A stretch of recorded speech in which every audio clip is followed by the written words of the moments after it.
देखिए question number 5 है प्रश्नावली 1.2 का। ये क्वेश्चन अगर एग्जाम में आ जाए तो कैसे बनाना है। कह रहा है व्याख्या कीजिए कि किसी प्राकृतिक संख्या है, प्राकृतिक संख्या समझ रहे हैं 1 2 3 4 5 है ना। संख्या छो के पावर है, हो सकता है दे दे 10 के पावर है, हो सकता है दे दे 15 के पावर है ना, कहेगा 0 पर समाप्त हो सकती है या कि नहीं। इसका दो ही आंसर होता है, या तो हाँ या तो ना। तो इसको हम कैसे चेक करेंगे, पहले लिख लेंगे गिवन दिया हुआ है, दिया हुआ है, कौची दिया हुआ है 6 के पावर n दिया हुआ है ना जी। तो इसका हम गुणनखंड क्या होगा, 6 का क्या होता है 3 दूनी 6 होता है एरा पर पावर n, यही तो दिया हुआ है। अरे ऐसे लिखो चाहे ऐसे लिखो। अब ये ध्यान देना है बच्चों की जो गुणनखंड निकाले 13 में 2 तो है लेकिन 5 नहीं है। अगर 5 रहता ना तो 5 दूनी 10, देखो 0 आ जाता ना। तो 2 और 5 रहेगा तो लिखेंगे कि 0 पर समाप्त हो सकता है, लेकिन अगर 2 के साथ 5 नहीं आया तो 0 पर समाप्त कभी नहीं हो सकता है। बात समझ में आ रहा है, बस यही लिखना होता है। तो लिखेंगे यहाँ गुणनखंड में 2 और 5 नहीं है, 2 और 5 नहीं है, 2 तो है लेकिन 5 नहीं। तो ऐसे करके लिखेंगे कि यहाँ गुणनखंड में 2 और 5 नहीं है। और जब 2 और 5 नहीं होगा तो बताइए कोई संख्या 0 पर समाप्त होगा। अरे 2 और 5 रहता तो गुना करो, 5 दूनी 10, देखिए 10 आ गया तो देखिए 0 पर नहीं समाप्त होगा। लेकिन इसमें आ गया 3 दूनी 6, तो कैसे 0 पर समाप्त होगा, नहीं होगा। ठीक है, अच्छा आप लोग बताइए तो जरा सा, किसके पावर n 0 पर समाप्त होगा? होगा क्योंकि इसमें 2 भी आएगा और 5 भी आएगा। अच्छा आप लोग बताइए तो 20 होगा समाप्त? अच्छा आप लोग बताइए 25 होगा? मतलब किसके गुणनखंड में केवल 5 आ रहा है, 2 कहाँ आ रहा है? और जिसके गुणनखंड में 2 भी आ जाए और 5 भी आ जाए वही 0 पर समाप्त होता है। तो यहाँ पर लिखेंगे यहाँ गुणनखंड में 2 तो है लेकिन 5 नहीं, तो हम लिख देंगे कि यहाँ गुणनखंड में 2 और 5 नहीं है। इसलिए छो के पावर n कभी भी 0 पर समाप्त नहीं होगा। बोलिए क्लियर हो गया? इतने आपको करना है। और हिसाब ज्यादातर एग्जाम में देखने को नहीं मिलता, लेकिन मिले तो आपको यही काम करना है। ठीक है, आइए एक क्वेश्चन और लगे हाथ देख लेते हैं। ये क्वेश्चन क्या है, देखिए इस क्वेश्चन में 2 क्वेश्चन दिया है, ये 2 क्वेश्चन हो गया। ये देखिए ये दिया है व्याख्या कीजिए कि इतना आया और इतना, माने इसको अलग बनाइए और इसको अलग बनाइए।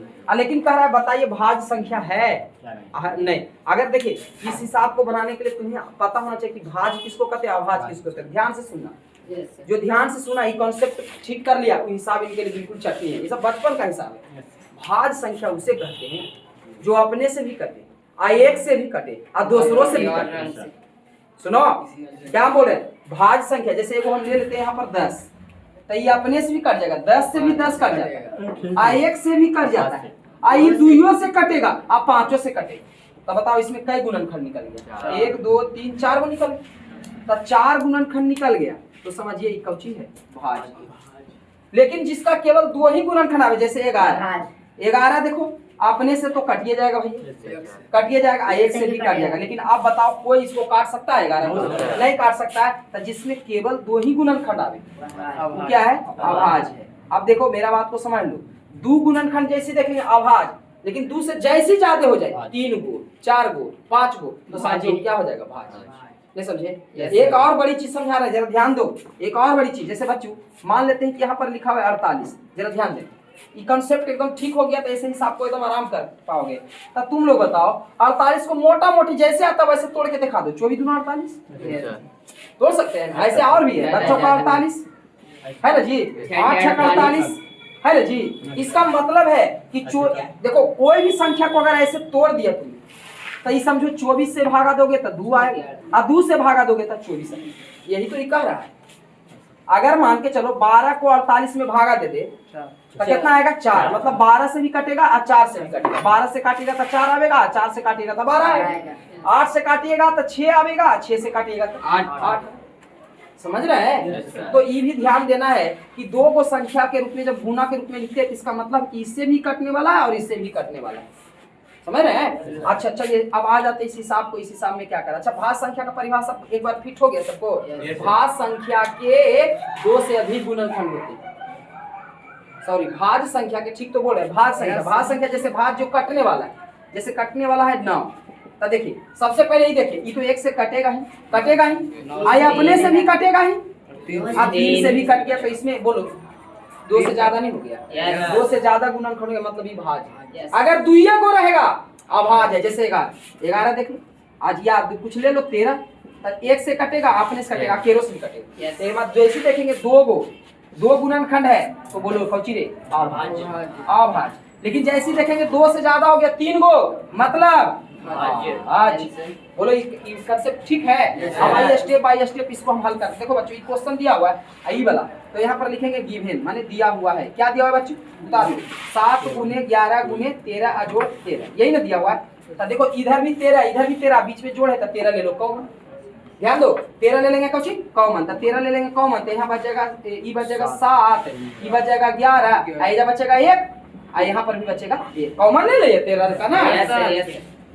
तो लगता है कॉमन नहीं आता है। देखिए कॉमन कैसे ले, क्योंकि यहाँ पर जोड़ है, तो इधर भी 13 इधर भी 13, दोनों तरफ 13 कॉमन हो रहा है। तो इसको हम कॉमन जैसे लेंगे, तो ये 7 तो वैसे ही रह गया, 11 वैसे ही रहा, 13 की जगह 1 लिखे, और ये 13 की जगह 1 लिखे, क्योंकि 13 तो हो गया कॉमन। अब क्या बचा बच्चों? ये 13 लिखो, अकोष्ठ का मतलब क्या पढ़े? गुना।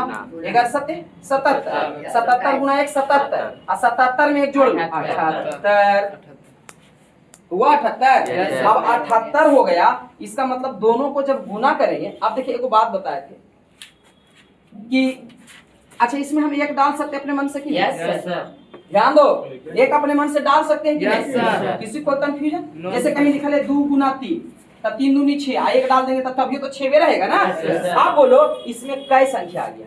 3। अरे कै गो आ गया? 3 गुणनखंड आ गया। 1 गुणनखंड, 2 गुणनखंड, 3 गुणनखंड, 3 से ज्यादा भी हो सकता है, 78 भी तो टूट सकता है। 13 छक 78। हाँ 13 छक 78। तो देखो इसमें 2 गुणनखंड है कि 2 से ज्यादा है? 2 से ज्यादा, तो 2 से ज्यादा है तो भाज्य क्या है?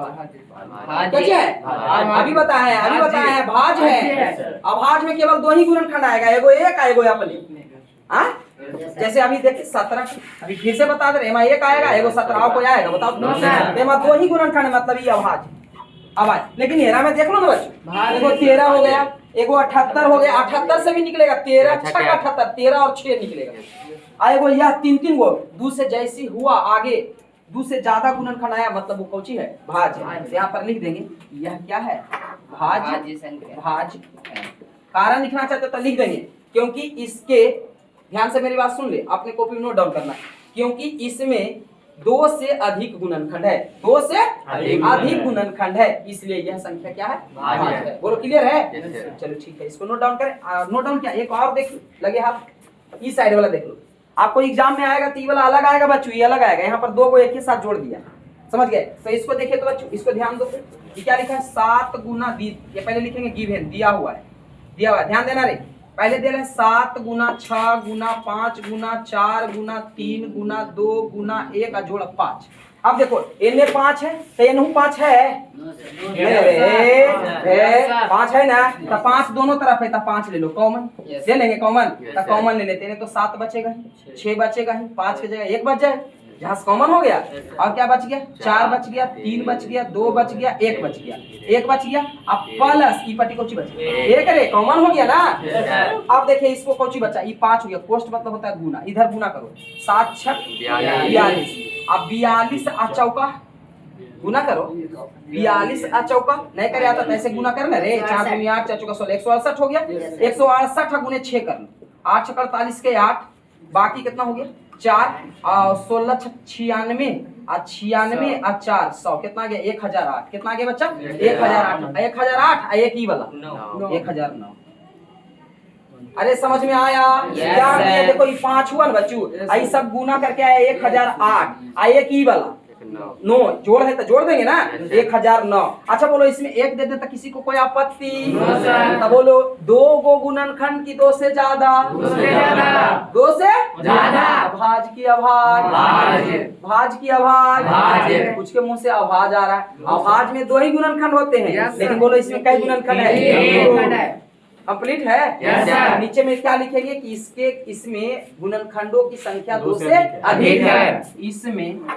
इसमें गुणनखंडों की संख्या आप लोग लिख सकते हैं, संख्या 2 से 2 से क्या है अधिक है, इसीलिए यह कौन होगा भाज क्या भाज, यह भाज होगा, यह भाज होगा।